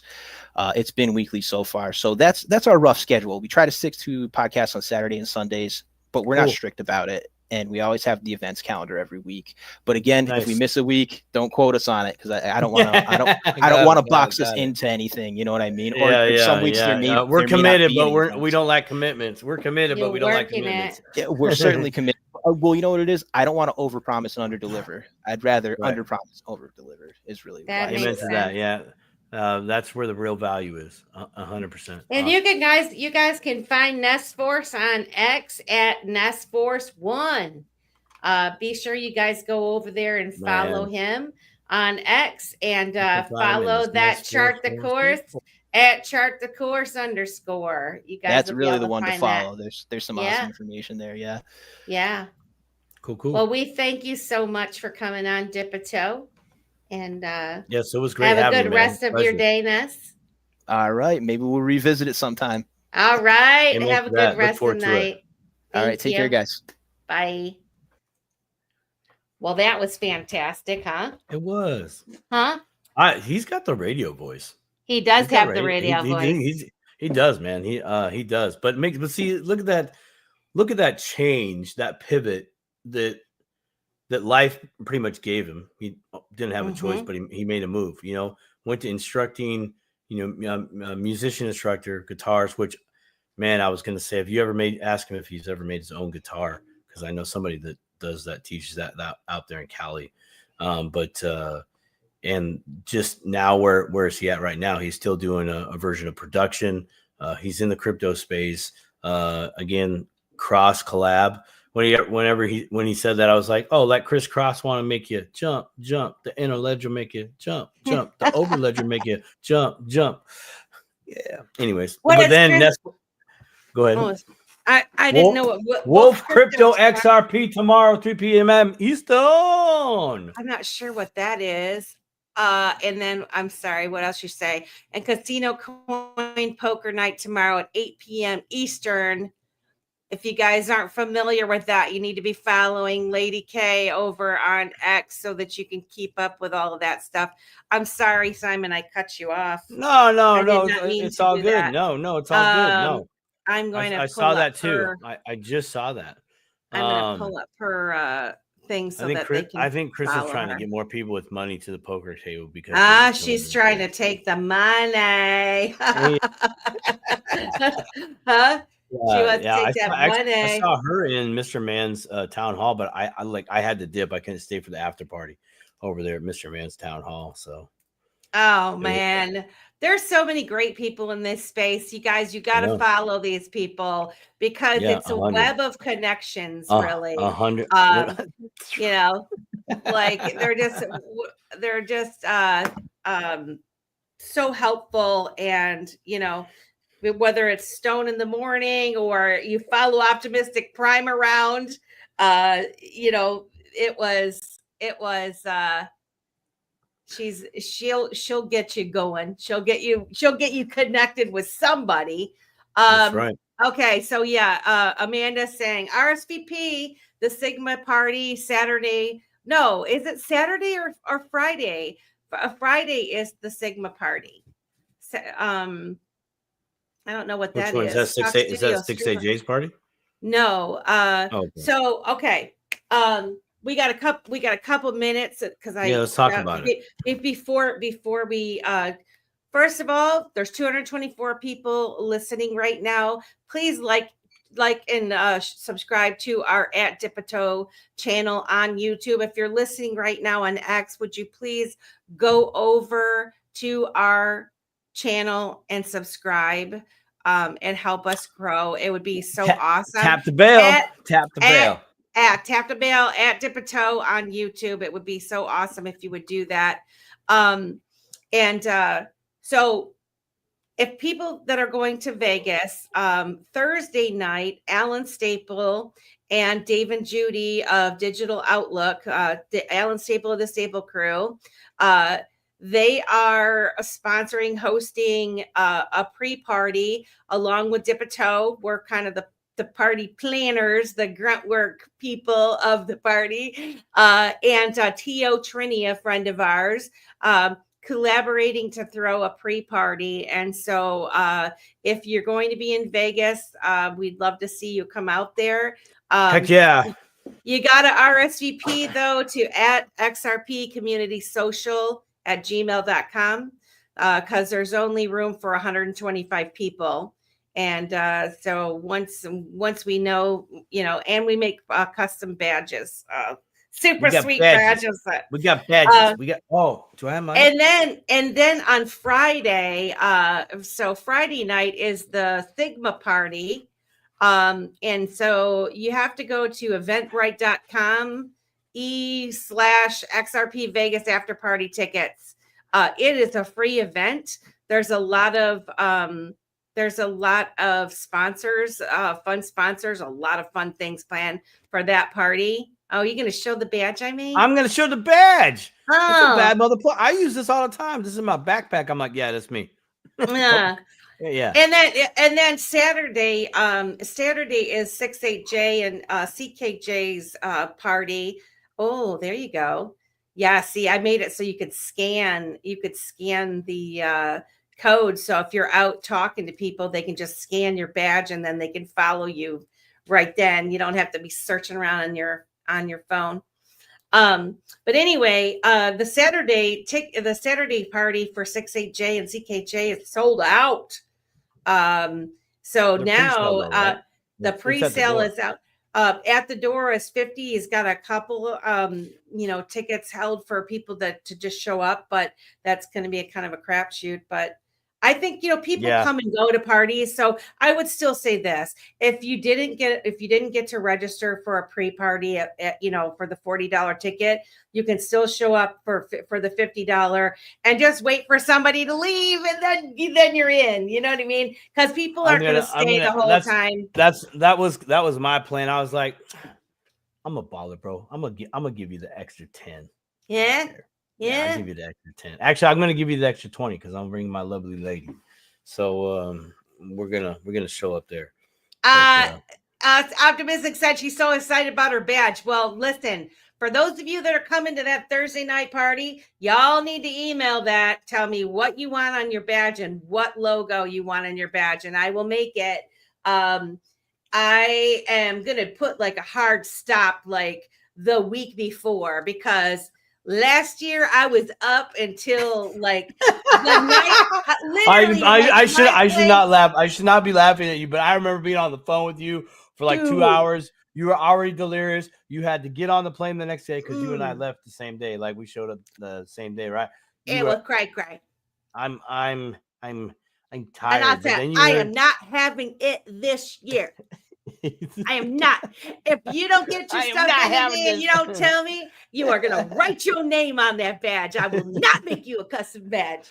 Not going to do it this year. Your mama has spoken, ladies and gentlemen. And you know what? You know what happened? I did a cutoff last year, and it was like I'm working on something else, and then someone's like, "Is it too late to give me your stuff?" I'm like, "Just send it over to me, and I'll do it." Like I'll do it, no problem. This year, I'm not going to do that, though. Okay, so we got Thursday night. We got Thursday night. The crew and Dipito and friends for the XRP pre-funk party, and then we got day one. Doors open, I think at 9 a.m. There's Friday. our photographer, Darla. Hey, Darla. Love you. Yeah, you gotta follow us around like a hawk. I hope you like chocolate. Then there's the Friday party, the Saturday party, and everything else in between. So basically, ladies and gentlemen, we ain't getting no sleep. No sleep. Be prepared. Be prepared to be tired. Be prepared to be tired. Okay, I say we cut this off. We're doing so darn good. We're gonna start the after space at 10. We might get in there. I might start a couple minutes. I'm gonna take care of some business. I need like 2 minutes of your time. We have a last minute invite to a function that we need to be a part of tomorrow evening. I need to tell you. Oh, cool. Yes, yep. I already know about it. Actually, I think. Oh, you already know about it. Good. Yes, but hoorah. Yes. Okay. So we're gonna end this. We're gonna end this. We love you guys. We do. Well, please come over. Oh, you know what I need to do? I need to drop that link. The linkity link. Drop the link. Stop being. It's 6,000 miles away from me. Oh, okay. Here, hold on. Listen, since you're gonna do that, I got this. Life with Glee. Yeah. Check out imutv.tv on your Roku or your Amazon Fire Stick or your Apple. Did they make the Apple yet? Are they on the Apple? I haven't confirmed that yet. It's still they're still working. Okay, then cool. On your Roku or your Amazon Fire Stick, you can download the app there because we are going to be streaming it live on IMUTV in 23 different countries. So you should be able to see it, sir. Okay. At 10 p.m. All right, guys. Is anything else, Simon? Yep. That's all, folks. We will see you guys next week, Wednesday, 8 p.m. Eastern. It's going to be a fun Dipito show. Don't know what we going to do, but we going to do it. But you guys are all going to follow us over on Spaces in a couple of minutes. So we will see you there. We love you all. Thank you for coming. 227 people watching right now. Hit that like, share, and subscribe. And we will see you over on X. Love you.